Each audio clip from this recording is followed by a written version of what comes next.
বাচ্চাকে জান্নাতি ওয়ালাতে বানাতে গেলে মা বাবার একটু ত্যাগ থাকা দরকার।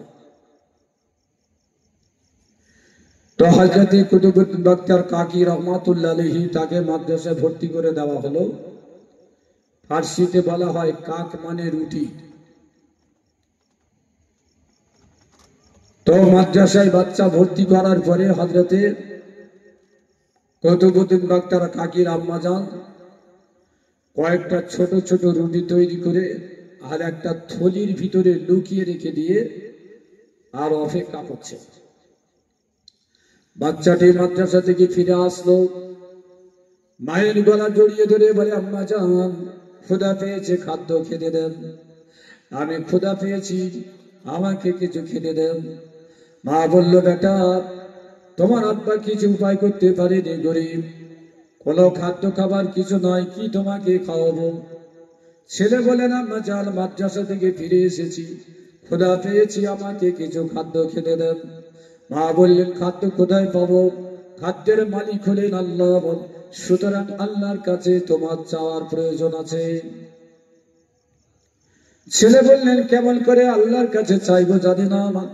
মা বললেন, আমাকে অনুসরণ করো। মা ওযু করলো, 5 বছরের ছেলে ওযু করলো। মা নামাজের পাটিতে বসে নামাজ পড়ে, ছেলেটি মায়ের নামাজের মতো রুকু সিজদা করে।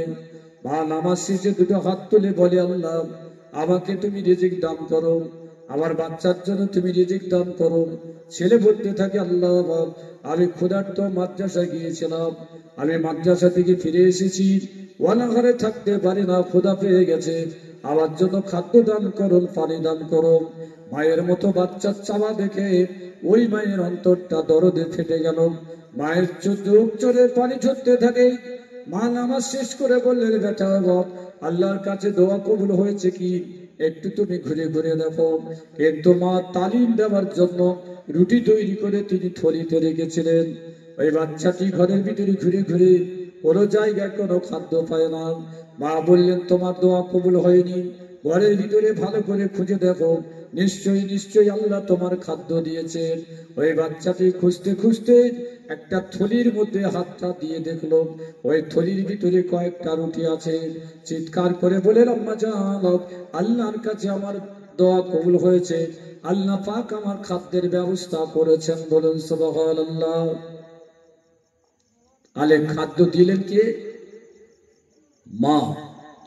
কিভাবে বাচ্চাকে নামাজ রোজা শেখাতে হয়, নামাজ দোয়া শেখাতে হয়, সেই প্রচেষ্টা নিলেন মা। অতি বাস্তব। আমি যতই কোরআন হাদিস দিয়ে দলিল দিই না কেন, এই যে পরিবেশ, 6 মাসের একটা বাচ্চা মোবাইল ফোনের টুংটুং করে শব্দ কানে না শোনালে তার ঘুম আসে না। 6 মাসের বাচ্চা, 1 বছরের বাচ্চা, তার যদি মোবাইলের কার্টুন না দেখান সে ভাত খাওয়া বন্ধ করে দেবে। তাহলে আমাদের পরিবেশ, কুতুবউদ্দিন বখতিয়ার কাকি নিয়মিত মাদ্রাসা যায় আর ওনার মা রুটি তৈরি করে রাখে, আর বাচ্চাটি ফিরে এসে নিজে নিজে নামাজ পড়ে, আল্লাহর কাছে দোয়া চাই, আল্লাহ তুমি আমার খাদ্য দাও। এইভাবে কয়েক মাস মাদ্রাসা যেতে যেতে কোরআন পাক শিখে ফেলে। বলেন সুবহানাল্লাহ। কি মা আর কি বাচ্চা দিয়ে। আমাদের বাচ্চা মাদ্রাসা থেকে যদি পালায়, জিজ্ঞেস করবো না কেন এসেছিস, মা মনে করে মনে হয় হুজুর আগে ছুটে দিবে।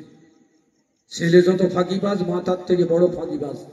জিজ্ঞেস করে না কেন সময়ের আগে তুই মাদ্রাসা থেকে চলে এসেছিস, কোনো মা জিজ্ঞেস করে না।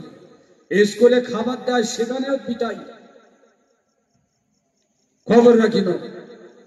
তো কুতুবউদ্দিন বখতিয়ার কাকি রহমাতুল্লাহ আম্মা জান একদিন সিদ্ধান্ত নিলেন, আজকে রুটি করবো না, দেখি আমার বাচ্চার দোয়া আল্লাহ কবুল করেছে কিনা। ছেলে মাদ্রাসা পাঠিয়ে দিয়ে রুটি করলো না, পাশের বাড়ি গিয়ে সময় কাটালো। কিছুক্ষণ পরে ঘুমিয়ে পড়ে, ঘুমটা ভেঙে যাওয়ার পরে উঠে কান্নাকাটি করে, আল্লাহ আজকে আমি ধরা পড়ে যাব, আপনার কাছে ধরা পড়ে যাব। আমার বাচ্চা যদি আজকে রুটি না পায়, নিশ্চয়ই ভাববে মা আমাকে ধোঁকা দিয়েছে। মায়ের ঘুমটা ভেঙে গেল। কাঁদতে কাঁদতে প্রতিবেশীর বাড়িতে ফিরে এসে দেখে বাচ্চাটি মাদ্রাসা থেকে ফিরে এসে ঘুমিয়ে পড়েছে। মা চিন্তা করছে, তাকে যদি এখন জাগাই, বাচ্চাটি কেঁদে কেঁদে জেগে উঠে বলবে খাদ্য দেন, রুটি দেন। আমি মা তো রুটি করিনি, বাচ্চার কাছে মিথ্যা কথা বলতে পারবো না। আজকে ধরা পড়ে যাব, প্রত্যেক দিন আমি রুটি তৈরি করে রাখি, বাচ্চা নামাজের পরে খাদ্য পেয়ে যায়, ভাবি আল্লাহ দিয়েছেন। কিন্তু আজকে রুটি করিনি, ঘুমিয়ে পড়েছি, বাচ্চা আমার ঘুমিয়ে পড়েছে, আজকে পরীক্ষায় পড়ে যাব এই ভেবে বাচ্চাকে না ডেকে কি করলেন, মা কিছু আটা নিয়ে রুটি বানালেন, আর রুটি বানানোর পরে ওই থলিতে রেখে দিয়ে আর বাচ্চাকে ডাকছে, বাচ্চা ওঠো ওঠো। কত বিলম্ব হয়েছে, কত ক্ষুধা পেয়েছে, কখন তুমি মাদ্রাসা থেকে ফিরে এসেছিলে, কত সময় তুমি অনাহারে কাটিয়েছ। আমি মা পাশের বাড়িতে বেড়াতে গিয়েছিলাম, আমাকে না দেখতে পেয়ে কত চিৎকার করে কেঁদেছো, আম্মা আম্মা বলে ডেকেছো, আমার প্রিয় বাচ্চা ওঠো ওঠো ওঠো। আমি মা তোমাকে ডাকছি, ওঠো, একটু তুমি নামাজ পড়ো, আল্লাহর কাছে খাদ্য চাও, তুমি রিজিক চাও, নিশ্চয়ই আল্লাহ পাক তোমাকে রিজিক দেবেন। ছেলে ঘুমটা ভেঙে গেল, মায়ের কথা শুনে বললাম, আম্মা যান, আজকে আমি আর রুটি খাবো না। মা বললেন কেন? ছেলে বললেন, আমি তো খাদ্য খেয়ে ফেলেছি। মায়ের খুশিতে দু চোখে পানি পড়ে যায়, বেটা বাপ কোথায় পেলে খাবার, আমি তো খাদ্য তৈরি করিনি। ছেলে বলল, আমি মাদ্রাসা থেকে ফিরে এসে আপনাকে মা মা করে ডেকেছি, খুঁজে পাইনি, নামাজের পাটিটা ফেলে আমি নামাজ আদায় করলাম, আল্লাহর কাছে দুটো হাত তুলে দোয়া করলাম, আল্লাহ আমার মা বাড়িতে নাই, আমি একা একা নামাজ আদায় করেছি, আমার খাদ্য দাও, খাবো, পিপাসা পেয়েছে, পানি দাও, আমাকে পানি পান করবো। ও আমার আম্মা জান এইভাবে কান্নাকাটি করে দোয়া করে আমি ঘুরে ঘুরে ঘুরে ঘুরে দেখি একটা থলির ভিতরে রুটি আছে। মা বড় অবাক হয়ে গেলেন, আমি রুটি বানাইনি, রুটি কোথা থেকে আসলো? ছেলে বলেন, আম্মা জান প্রত্যেক দিন যে রুটি খাই, আজকে ওই রুটির স্বাদটা সব থেকে বেশি। মা ঝরঝর করে কাঁদে, বেটা অন্য দিনের মতো আমি মা লুকিয়ে রুটি করিনি, আজকে তুই কোথায় পেলি রুটি বল? ছেলে বলল, সুস্বাদু খাদ্য পেয়েছি আম্মা জান, ওই খাদ্যটা অন্য দিনের খাদ্যের থেকে ভালো। মা দু চোখে পানি ভরে গেল, গালে তুলে নিয়ে চুমা দিয়ে গালে তুলে নিয়ে করে বলতে থাকলো, বাচ্চা অন্যদিন আমি মা তোমাকে রুটি দিতাম নামাজ পড়া শেখানোর জন্য, আর আজকে তুমি নামাজ পড়ে আল্লাহর কাছে দোয়া করেছো, আল্লাহ দোয়াটা কবুল করে নিয়ে জান্নাত থেকে ফেরেশতা পাঠিয়ে দিয়ে তোমাকে জান্নাতি রুটি খাইয়ে দিয়েছে। সুবহানাল্লাহ।